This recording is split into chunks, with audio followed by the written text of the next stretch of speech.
Tanggal 18 Desember hari ke-353. Bacaan 1 Yohanes pasal 1-5.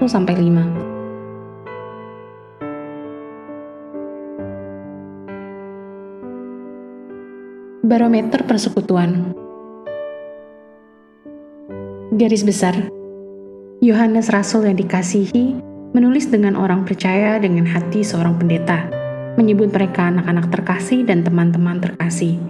Dia memberikan setidaknya 5 alasan untuk menulis kitab ini: untuk mempromosikan persekutuan pada pasal 1 ayat 3, untuk menghasilkan sukacita pasal 1 ayat 4, untuk melindungi kekudusan pasal 2 ayat 1, untuk mencegah bidah pasal 2 ayat 26, dan untuk memberikan harapan pasal 5 ayat 13. Persekutuan dengan Tuhan bukanlah pengalaman yang samar-samar dan tidak jelas.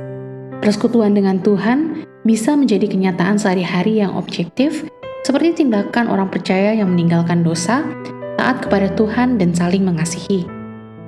Yohanes menawarkan 3 ujian yang dapat berfungsi sebagai barometer persekutuan bagi anak-anak rohaninya dalam perjalanan mereka dengan Allah. Sudahkah saya mengakui dosa-dosa saya kepada Allah? Pasal 1 ayat 9. Apakah saya berjalan dalam ketaatan pada terang firman Allah?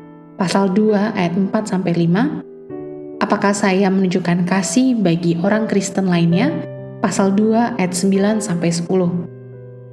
Mereka yang menjawab ya untuk masing-masing pertanyaan di atas dapat mengatakan kalimat ini bersama dengan Yohanes. Sekarang kita hidup dalam persekutuan dengan Allah yang benar karena kita hidup dalam persekutuan dengan putranya Yesus Kristus. Lihat pasal 5 ayat 20.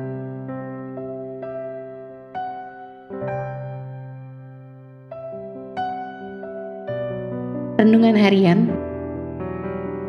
Natal kurang dari seminggu lagi. Tidak diragukan, Anda telah merenung dan bingung atas apa yang harus Anda berikan kepada orang yang akan merayakan kelahiran Juru Selamat bersama dengan Anda. Ini adalah saran pemberian hadiah yang mungkin terlewatkan. Mengapa tidak menawarkan teman atau anggota keluarga yang belum diselamatkan dalam bentuk hadiah hidup yang kekal? Mungkin tidak ada waktu lain di sepanjang tahun ini untuk orang yang Anda cintai akan berubah lebih cepat pikirannya kepada hal-hal rohani daripada saat Natal. Mungkin semua yang membuat mereka tidak percaya kepada Yesus Kristus adalah penjelasan yang jelas dan meyakinkan tentang siapa Dia dan mengapa Dia datang ke bumi. Penjelasan yang dapat Anda berikan melalui surat, melalui telepon, atau hanya duduk di sekitar pohon Natal. Mulailah berdoa sekarang agar hari Natal akan lebih dari sekedar memperingati hari kelahiran Juru Selamat. Berdoalah agar peringatan Natal itu akan menjadi kelahiran rohani dari seseorang yang Anda kasihi.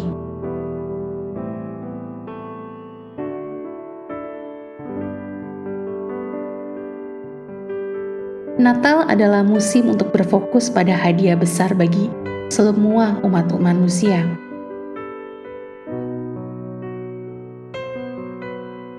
Pendalaman.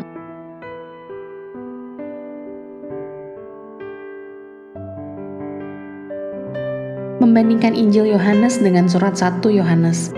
1 Yohanes pasal 1 ayat 1. Injil Yohanes ditulis untuk memicu keyakinan pada pasal 20 ayat 31. Surat 1 Yohanes ditulis untuk memastikan keyakinan. Lihat pasal 5 ayat 13. Injil Yohanes menekankan mujizat. Surat 1 Yohanes menekankan kasih. Injil Yohanes menceritakan suatu kisah atau sejarah. Surat 1 Yohanes menceritakan pengalaman. Injil Yohanes ditujukan kepada semua orang. Lihat pasal 3 ayat 16. Surat 1 Yohanes ditujukan kepada anak-anakku terkasih. Lihat pasal 2 ayat 1, 18, dan 28. Itu Anda mungkin tahu, 1 Yohanes pasal 5 ayat 13. Mengapa Yohanes menggunakan kata tahu pada pasal 5 ayat 13 begitu sering dalam surat-suratnya? Karena dia menulis untuk menangkal ajaran palsu Gnostik yang namanya berasal dari kata Yunani untuk tahu. Mereka percaya keselamatan adalah untuk para elit spiritual yang memiliki pengetahuan tentang rahasia ilahi. Pesan Yohanes jelas, Injil adalah tentang mengenal Yesus yang sesungguhnya. Tidak ada pengetahuan lain yang bisa menyelamatkan kita.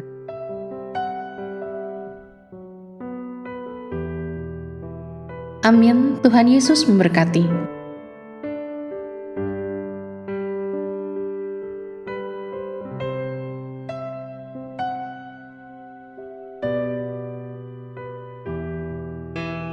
Surat Yohanes yang pertama. 1 Yohanes pasal 1. Kesaksian Rasul tentang firman hidup. Apa yang telah ada sejak semula, yang telah kami dengar, yang telah kami lihat dengan mata kami, yang telah kami saksikan dan yang telah kami raba dengan tangan kami tentang firman hidup, itulah yang kami tuliskan kepada kamu. Hidup itu telah dinyatakan, dan kami telah melihatnya, dan sekarang kami bersaksi dan memberitakan kepada kamu tentang hidup kekal yang ada bersama-sama dengan Bapa dan yang telah dinyatakan kepada kami. Apa yang telah kami lihat dan yang telah kami dengar itu, kami beritakan kepada kamu juga, supaya kamu pun beroleh persekutuan dengan kami. Dan persekutuan kami adalah persekutuan dengan Bapa dan dengan Anaknya, Yesus Kristus. Dan semuanya ini kami tuliskan kepada kamu, supaya sukacita kami menjadi sempurna. Allah adalah terang. Dan inilah berita yang telah kami dengar dari Dia dan yang kami sampaikan kepada kamu. Allah adalah terang dan di dalam Dia sama sekali tidak ada kegelapan. Jika kita katakan bahwa kita beroleh persekutuan dengan Dia, namun kita hidup di dalam kegelapan, kita berdusta dan kita tidak melakukan kebenaran. Tetapi jika kita hidup di dalam terang sama seperti Dia ada di dalam terang, maka kita beroleh persekutuan seorang dengan yang lain. Dan darah Yesus, Anaknya itu, menyucikan kita daripada segala dosa. Jika kita berkata bahwa kita tidak berdosa, maka kita menipu diri kita sendiri dan kebenaran tidak ada di dalam kita. Jika kita mengaku dosa kita, maka Ia adalah setia dan adil, sehingga Ia akan mengampuni segala dosa kita dan menyucikan kita dari segala kejahatan. Jika kita berkata bahwa kita tidak ada berbuat dosa, maka kita membuat Dia menjadi pendusta dan firman-Nya tidak ada di dalam kita. 1 Yohanes pasal 2. Kristus pengantara kita. Anak-anakku, hal-hal ini kutuliskan kepada kamu, supaya kamu jangan berbuat dosa. Namun jika seorang berbuat dosa, kita mempunyai seorang pengantara pada Bapa, yaitu Yesus Kristus yang adil. Dan Ia adalah pendamaian untuk segala dosa kita, dan bukan untuk dosa kita saja, tetapi juga untuk dosa seluruh dunia. Dan inilah tandanya, bahwa kita mengenal Allah, yaitu jikalau kita menuruti perintah-perintah-Nya. Barang siapa berkata, aku mengenal Dia, tetapi ia tidak menuruti perintah-Nya, ia adalah seorang pendusta dan di dalamnya tidak ada kebenaran. Tetapi barang siapa menuruti firman-Nya, di dalam orang itu sungguh sudah sempurna kasih Allah. Dengan itulah kita ketahui bahwa kita ada di dalam Dia. Barang siapa mengatakan bahwa ia ada di dalam Dia, ia wajib hidup sama seperti Kristus telah hidup. Perintah yang baru. Saudara-saudara yang kekasih, bukan perintah baru yang kutuliskan kepada kamu, melainkan perintah lama yang telah ada padamu dari mulanya. Perintah lama itu ialah firman yang telah kamu dengar. Namun perintah baru juga yang kutuliskan kepada kamu, telah ternyata benar di dalam Dia dan di dalam kamu, sebab kegelapan sedang lenyap dan terang yang benar telah bercahaya. Barang siapa berkata bahwa ia berada di dalam terang, tetapi ia membenci saudaranya, ia berada di dalam kegelapan sampai sekarang. Barang siapa mengasihi saudaranya, ia tetap berada di dalam terang, dan di dalam dia tidak ada penyesatan. Tetapi barang siapa membenci saudaranya, ia berada di dalam kegelapan dan hidup di dalam kegelapan. Ia tidak tahu kemana ia pergi, karena kegelapan itu telah membutakan matanya. Aku menulis kepada kamu, hai anak-anak, sebab dosamu telah diampuni oleh karena namanya. Aku menulis kepada kamu, hai bapa-bapa, karena kamu telah mengenal Dia. yang ada dari mulanya. Aku menulis kepada kamu, hai orang-orang muda, karena kamu telah mengalahkan yang jahat. Aku menulis kepada kamu, hai anak-anak, karena kamu mengenal Bapa. Aku menulis kepada kamu, hai Bapa-bapa, karena kamu mengenal Dia yang ada dari mulanya. Aku menulis kepada kamu, hai orang-orang muda, karena kamu kuat dan firman Allah diam di dalam kamu, dan kamu telah mengalahkan yang jahat. Janganlah kamu mengasihi dunia dan apa yang ada di dalamnya. Jikalau orang mengasihi dunia, maka kasih akan Bapa tidak ada di dalam orang itu. Sebab semua yang ada di dalam dunia, yaitu keinginan daging dan keinginan mata, serta keangkuhan hidup, bukanlah berasal dari Bapa, melainkan dari dunia. Dan dunia ini sedang lenyap dengan keinginannya, tetapi orang yang melakukan kehendak Allah tetap hidup selama-lamanya. Antikristus. Anak-anakku, waktu ini adalah waktu yang terakhir, dan seperti yang telah kamu dengar, seorang antikristus akan datang. Sekarang telah bangkit banyak antikristus. Itulah tandanya bahwa waktu ini benar-benar adalah waktu yang terakhir. Memang mereka berasal dari antara kita, tetapi mereka tidak sungguh-sungguh termasuk pada kita. Sebab jika mereka sungguh-sungguh termasuk pada kita, niscaya mereka tetap bersama-sama dengan kita. Tetapi hal itu terjadi supaya menjadi nyata bahwa tidak semua mereka sungguh-sungguh termasuk pada kita. Tetapi kamu telah beroleh pengurapan dari Yang Kudus, dan dengan demikian, kamu semua mengetahuinya. Aku menulis kepadamu, bukan karena kamu tidak mengetahui kebenaran, tetapi justru karena kamu mengetahuinya dan karena kamu juga mengetahui bahwa tidak ada dusta yang berasal dari kebenaran. Siapakah pendusta itu? Bukankah dia yang menyangkal bahwa Yesus adalah Kristus? Dia itu adalah antikristus, yaitu dia yang menyangkal baik Bapa maupun Anak. Sebab barang siapa menyangkal Anak, ia juga tidak memiliki Bapa. Barang siapa mengaku Anak, ia juga memiliki Bapa. Dan kamu, apa yang telah kamu dengar dari mulanya, itu harus tetap tinggal di dalam kamu. Jika apa yang telah kamu dengar dari mulanya itu tetap tinggal di dalam kamu, maka kamu akan tetap tinggal di dalam Anak dan di dalam Bapa. Dan inilah janji yang telah dijanjikannya sendiri kepada kita, yaitu hidup yang kekal. Semua itu kutulis kepadamu, yaitu mengenai orang-orang yang berusaha menyesatkan kamu. Sebab di dalam diri kamu tetap ada pengurapan yang telah kamu terima daripadanya.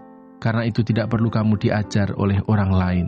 Tetapi sebagaimana pengurapannya mengajar kamu tentang segala sesuatu, dan pengajarannya itu benar, tidak dusta, dan sebagaimana ia dahulu telah mengajar kamu, demikianlah hendaknya kamu tetap tinggal di dalam Dia. Anak-anak Allah. Maka sekarang, anak-anakku, tinggallah di dalam Kristus, supaya apabila ia menyatakan dirinya, kita beroleh keberanian percaya dan tidak usah malu terhadap Dia pada hari kedatangannya. Jikalau kamu tahu bahwa ia adalah benar, kamu harus tahu juga bahwa setiap orang yang berbuat kebenaran lahir daripadanya. 1 Yohanes pasal 3. Anak-anak Allah. Lihatlah betapa besarnya kasih yang dikaruniakan Bapa kepada kita, sehingga kita disebut anak-anak Allah, dan memang kita adalah anak-anak Allah. Karena itu dunia tidak mengenal kita, sebab dunia tidak mengenal Dia. Saudara-saudaraku yang kekasih, sekarang kita adalah anak-anak Allah, tapi belum nyata apa keadaan kita kelak. Akan tetapi kita tahu bahwa apabila Kristus menyatakan dirinya, kita akan jadi sama seperti Dia, sebab kita akan melihat Dia dalam keadaannya yang sebenarnya. Setiap orang yang menaruh pengharapan itu kepadanya, menyucikan diri sama seperti Dia yang adalah suci. Setiap orang yang berbuat dosa melanggar juga hukum Allah, sebab dosa ialah pelanggaran hukum Allah.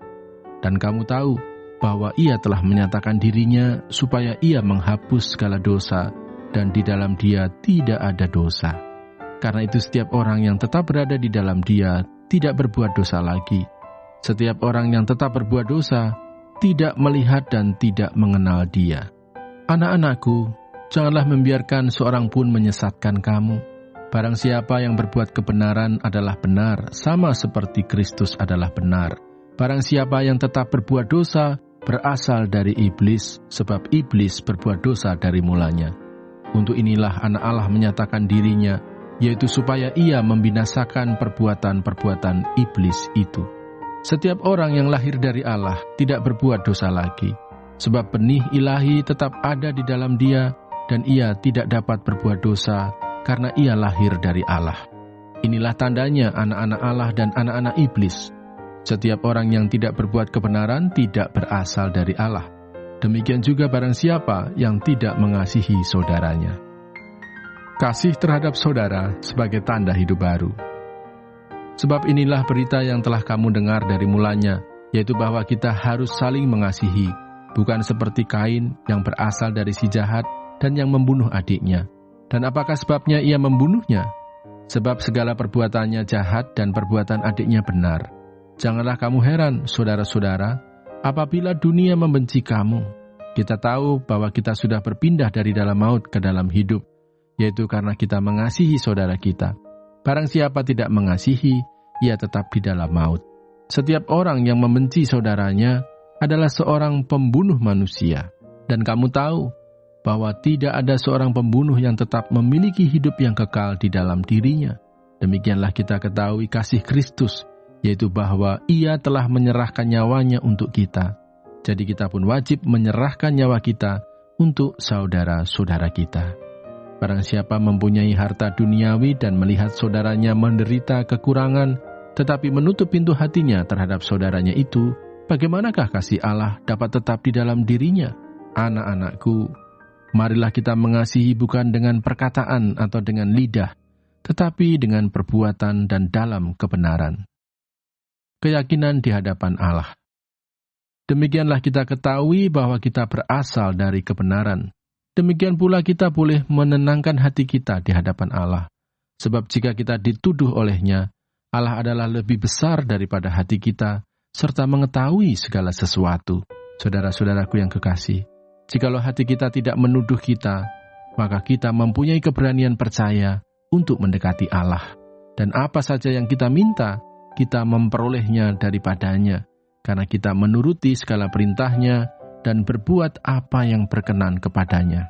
Dan inilah perintahnya itu, supaya kita percaya akan nama Yesus Kristus anaknya, dan supaya kita saling mengasihi sesuai dengan perintah yang diberikan Kristus kepada kita. Barang siapa menuruti segala perintahnya, ia diam di dalam Allah, dan Allah di dalam dia. Dan demikianlah kita ketahui bahwa Allah ada di dalam kita, yaitu Roh yang telah Ia karuniakan kepada kita. 1 Yohanes pasal 4. Roh Allah dan roh anti-Kristus. Saudara-saudaraku yang kekasih, janganlah percaya akan setiap roh, tetapi ujilah roh-roh itu, apakah mereka berasal dari Allah. Sebab banyak nabi-nabi palsu yang telah muncul dan pergi ke seluruh dunia. Demikianlah kita mengenal roh Allah. Setiap roh yang mengaku bahwa Yesus Kristus telah datang sebagai manusia, berasal dari Allah. Dan setiap roh yang tidak mengaku Yesus, tidak berasal dari Allah. Roh itu adalah roh anti-Kristus, dan tentang dia telah kamu dengar, bahwa ia akan datang, dan sekarang ini ia sudah ada di dalam dunia. Kamu berasal dari Allah, anak-anakku, dan kamu telah mengalahkan nabi-nabi palsu itu, sebab roh yang ada di dalam kamu lebih besar daripada roh yang ada di dalam dunia. Mereka berasal dari dunia, sebab itu mereka berbicara tentang hal-hal duniawi dan dunia mendengarkan mereka. Kami berasal dari Allah. Barang siapa mengenal Allah, ia mendengarkan kami. Barang siapa tidak berasal dari Allah, ia tidak mendengarkan kami. Itulah tandanya roh kebenaran dan roh yang menyesatkan. Allah adalah kasih. Saudara-saudaraku yang kekasih, marilah kita saling mengasihi, sebab kasih itu berasal dari Allah. Dan setiap orang yang mengasihi, lahir dari Allah dan mengenal Allah. Barang siapa tidak mengasihi, ia tidak mengenal Allah, sebab Allah adalah kasih. Dalam hal inilah kasih Allah dinyatakan di tengah-tengah kita, yaitu bahwa Allah telah mengutus anaknya yang tunggal ke dalam dunia, supaya kita hidup olehnya. Inilah kasih itu, bukan kita yang telah mengasihi Allah, tetapi Allah yang telah mengasihi kita dan yang telah mengutus anaknya sebagai pendamaian bagi dosa-dosa kita. Saudara-saudaraku yang kekasih, jikalau Allah sedemikian mengasihi kita, maka haruslah kita juga saling mengasihi. Tidak ada seorang pun yang pernah melihat Allah. Jika kita saling mengasihi, Allah tetap di dalam kita, dan kasih-Nya sempurna di dalam kita. Demikianlah kita ketahui bahwa kita tetap berada di dalam Allah dan Dia di dalam kita. Ia telah mengaruniakan kita mendapat bagian dalam Roh-Nya. Dan kami telah melihat dan bersaksi bahwa Bapa telah mengutus anaknya menjadi juru selamat dunia. Barang siapa mengaku bahwa Yesus adalah anak Allah, Allah tetap berada di dalam Dia dan Dia di dalam Allah. Kita tetap mengenal dan telah percaya akan kasih Allah kepada kita. Allah adalah kasih, dan barang siapa tetap berada di dalam kasih, ia tetap berada di dalam Allah dan Allah di dalam Dia. Dalam hal inilah kasih Allah sempurna di dalam kita, yaitu kalau kita mempunyai keberanian percaya pada hari penghakiman, karena sama seperti Dia, kita juga ada di dalam dunia ini. Di dalam kasih tidak ada ketakutan. Kasih yang sempurna melenyapkan ketakutan, sebab ketakutan mengandung hukuman, dan barang siapa takut, ia tidak sempurna di dalam kasih. Kita mengasihi karena Allah lebih dahulu mengasihi kita. Jikalau seorang berkata, "Aku mengasihi Allah," dan ia membenci saudaranya, maka ia adalah pendusta. Karena barang siapa tidak mengasihi saudaranya yang dilihatnya, tidak mungkin mengasihi Allah yang tidak dilihatnya. Dan perintah ini kita terima dari Dia. Barang siapa mengasihi Allah, ia harus juga mengasihi saudaranya. 1 Yohanes pasal 5. Iman mengalahkan dunia. Setiap orang yang percaya bahwa Yesus adalah Kristus, lahir dari Allah, dan setiap orang yang mengasihi Dia yang melahirkan, mengasihi juga Dia yang lahir daripadanya. Inilah tandanya bahwa kita mengasihi anak-anak Allah, yaitu apabila kita mengasihi Allah serta melakukan perintah-perintah-Nya. Sebab inilah kasih kepada Allah, yaitu bahwa kita menuruti perintah-perintah-Nya. Perintah-perintah-Nya itu tidak berat, sebab semua yang lahir dari Allah mengalahkan dunia. Dan inilah kemenangan yang mengalahkan dunia, iman kita. Siapakah yang mengalahkan dunia, selain daripada dia yang percaya bahwa Yesus adalah anak Allah? Kesaksian tentang anak Allah. Inilah Dia yang telah datang dengan air dan darah, yaitu Yesus Kristus. Bukan saja dengan air, tetapi dengan air dan dengan darah. Dan Roh-lah yang memberi kesaksian, karena Roh adalah kebenaran. Sebab ada 3 yang memberi kesaksian di dalam surga, Bapa, Firman, dan Roh Kudus, dan ketiganya adalah satu. Dan ada 3 yang memberi kesaksian di bumi, Roh dan air dan darah, dan ketiganya adalah satu. Kita menerima kesaksian manusia, tetapi kesaksian Allah lebih kuat. Sebab demikianlah kesaksian yang diberikan Allah tentang anak-Nya. Barang siapa percaya kepada anak Allah, ia mempunyai kesaksian itu di dalam dirinya. Barang siapa tidak percaya kepada Allah, ia membuat dia menjadi pendusta, karena ia tidak percaya akan kesaksian yang diberikan Allah tentang anak-Nya. Dan inilah kesaksian itu, Allah telah mengaruniakan hidup yang kekal kepada kita, dan hidup itu ada di dalam anak-Nya. Barang siapa memiliki anak, ia memiliki hidup. Barang siapa tidak memiliki anak, ia tidak memiliki hidup. Pengetahuan akan hidup yang kekal. Semuanya itu kutuliskan kepada kamu, supaya kamu yang percaya kepada nama anak Allah, tahu bahwa kamu memiliki hidup yang kekal. Dan inilah keberanian percaya kita kepadanya, yaitu bahwa Ia mengabulkan doa kita, jikalau kita meminta sesuatu kepadanya menurut kehendak-Nya. Dan jikalau kita tahu bahwa Ia mengabulkan apa saja yang kita minta, maka kita juga tahu bahwa kita telah memperoleh segala sesuatu yang telah kita minta kepadanya. Kalau ada seorang melihat saudaranya berbuat dosa, yaitu dosa yang tidak mendatangkan maut, hendaklah ia berdoa kepada Allah dan Dia akan memberikan hidup kepadanya, yaitu mereka yang berbuat dosa yang tidak mendatangkan maut. Ada dosa yang mendatangkan maut, tentang itu tidak kukatakan bahwa ia harus berdoa.